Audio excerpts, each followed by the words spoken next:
What's up everyone, and thank you for tuning in to another video here on Dota Alchemy. I just wanted to preface this one with a little bit of context. It was posted before on my personal YouTube channel back when Jenkins and I were making content for our own channels.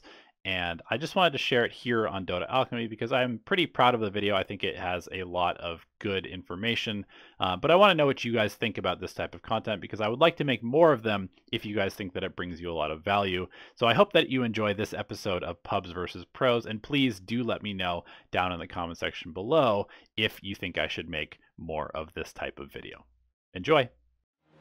Hey there everyone, and welcome to the very first episode of Pubs vs Pros, where I'm going to be taking a replay by a professional Dota 2 player and comparing it to a replay by somebody in public matchmaking on the same hero in very similar situations. And we're going to hopefully be able to compare and contrast how the two players handle these situations and learn from the pro players and what makes them unique and so good at the game.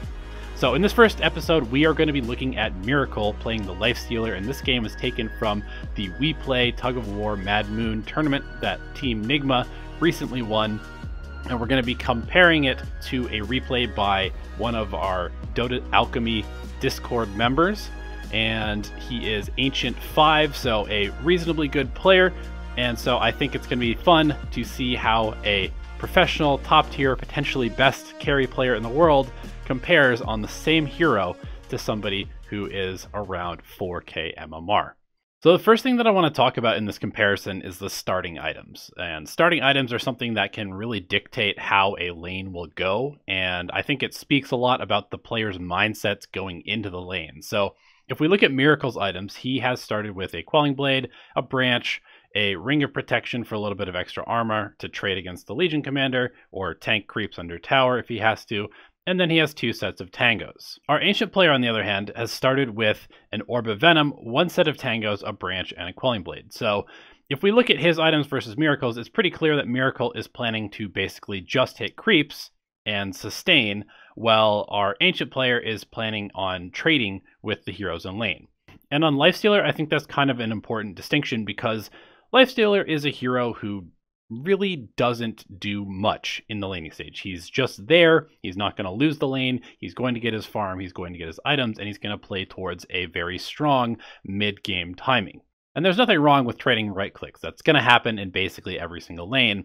It's just that Orb of Venom tends to be more of a snowballing, trying to get kills type of item that you see on a hero like a Slark, who really wants to snowball with some early agility stacks, versus a hero like Lifestealer, who can certainly snowball off of kills in the early game, but tends to be played these days more as this really hard timing mid-game carry who just needs to get a Maelstrom and a Heaven's Halberd as quickly as possible, and then becomes really an unkillable force that cannot be stopped by the other team. So I don't necessarily want to say that the Orb of Venom is incorrect, because it can certainly be effective on a hero like Lifestealer. It's just, again, talking about how the two players' mentality and approach to playing a game of Lifestealer is quite a bit different. Here we are about 3 minutes and 40 seconds into the game, and I wanted to do just a quick check-in on the lanes. Obviously, there's a bit of different circumstances on Miracle's game. He is laning basically solo against Zai's Legion Commander, and Zai has pretty much just been cutting the waves because he doesn't want to lane against the Enchantress. Meanwhile, in our Ancient game, there are two heroes in the Lifestealer's lane kind of contesting him. Centaur and Earthshaker not really doing a lot to the Lifestealer, but there has been a little bit more battling, and there's certainly been a bit more experience stolen by the Abaddon in the Ancient game. So, you know, we'll overlook the level discrepancy, but if you look at the creep scores, both Lifestealers are essentially exactly the same. However, Miracle has been taking that farm, and he is going to buy the first component of his Maelstrom, which is the Javelin, which will allow him to farm a little bit faster, maybe even trade a little bit better if Zai were to come back into the lane with the procs of 100 magical damage. Meanwhile, our Ancient player has opted to go for both a stick and now taking a piece of his Phase Boots and sending that out along with a Mango. Again, we have Miracle going for items that are going to allow him to farm a little bit faster, and we have the Ancient player going for stuff that's going to allow him to fight. The 5-minute bounty runes are a super important objective to try and secure, and so I do like the fact that both Miracle and our Ancient player have positioned themselves early to try and contest the rune. The big difference here is that Miracle immediately returns to his tower to farm some more creeps, while our Ancient player goes for a kill. And he's itemized to sort of accelerate this style of play, while Miracle has obviously focused more on farming. So I'm not too surprised to see this play made by the Ancient player, but I do want to also point out that the CS is now starting to have a bit of a discrepancy. Miracle is starting to pull ahead in terms of last hits, and that is probably a trend that will continue if the gameplays persist as they are.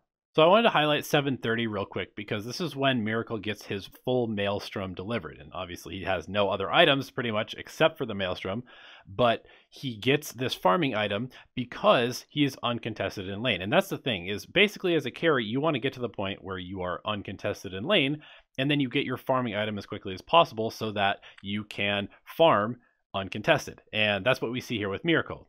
Since Zai is cutting the lane, obviously there is nobody pressuring Miracle, and so he's able to just get the Maelstrom straight away. I think if there was a bit more pressure, maybe he does go for a couple of other smaller items, but maybe not. The thing about this matchup is he knows he's going to be uncontested, and that's why he's playing so greedily. And as a carry, once you get your farming item, you just want to continue to farm. That's why you're buying it. So I think it's cool that he knows that he's going to be able to be uncontested, so he might as well get the farming item quickly, which allows him to farm extra fast uncontested. And on our Ancient side, we see that he has relatively the same CS at 730, but when we watch him hit creeps in the lane, it's just so agonizingly slow compared to Miracle because he doesn't have the spread damage from the Maelstrom, and that is just the difference in terms of how he's building. He's still relatively uncontested because the Centaur is only level 4, but it takes him so much longer to get more farm with this advantage. And so I think it's kind of an interesting contrast. At 13 minutes and beyond in the game is when we really start to see the difference between a top tier, professional, potentially best carry player in the entire world and a pub player who is pretty good at the game, but definitely not a professional. And I don't want to disparage the pub player, the Ancient player. He has very good farm in his game. He's probably the strongest hero on the map, but therein lies the true difference because we see where Miracle is playing. He is literally at his opponent's tier 3. And remember, he's playing against Team Secret, who is arguably the best team in the world. So Miracle is playing with absolute reckless abandon, seemingly against potentially the best team in the entire world. And he's doing it because he knows that he is relatively, if not entirely, unkillable on this lifestealer, especially with the amount of farm that he has. So he's taking that farm, he's taking that heavy advantage that he gained through the lane stage, through the way that he was playing, through the way that he was farming aggressively behind the tier 1 tower, between the tier 1, tier 2, and now between the tier 2 and tier 3.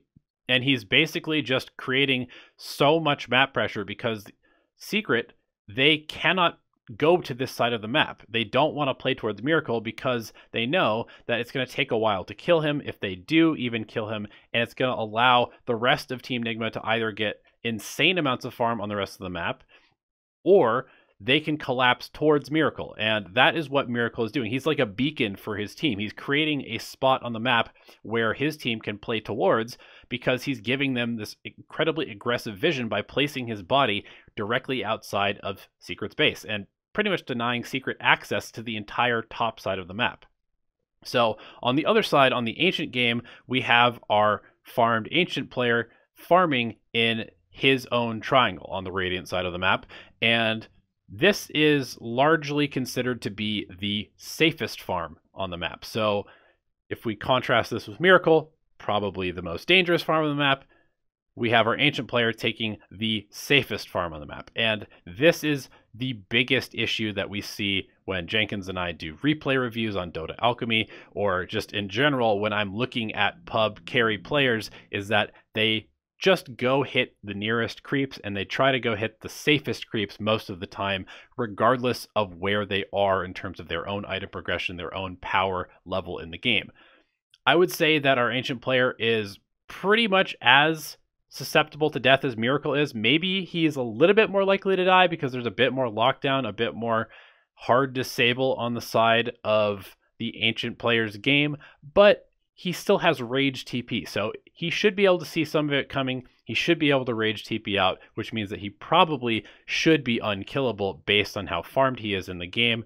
And instead, of doing what Miracle is doing, which is taking that unkillableness and putting it in the opponent's face, putting it in a place where they cannot deal with it.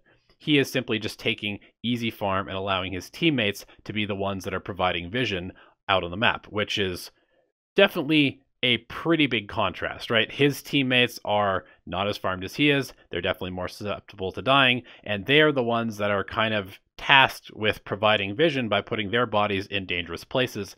Whereas in Miracle's case, he is taking all of that responsibility and he is providing a rallying point for his team to group around and play towards. And as a result, you can see that Nigma is able to collapse and just really corral Secret into their base, denying everybody farm and eventually ending the game. I believe this one ended around 19 minutes is when the GG was called. So if there's anything that you take away from this video, it's to look at how and where you are farming and when you're farming there as a carry. I think it's one of the most important parts of getting better at playing that particular role. And so I hope that I was able to illustrate the point pretty well with this contrasting replay between Miracle and an Ancient 5 player. Let me know what you think of this content. I enjoyed making it. I hope to make some more of these comparing a pro player to a pub player. And so I would love your help by not only subscribing to this channel, but giving me a comment down below which suggests which hero you would like me to look at next, or potentially which pro player you would like me to look at next as well. Thank you for your time, thank you for watching, and we'll see you again really soon.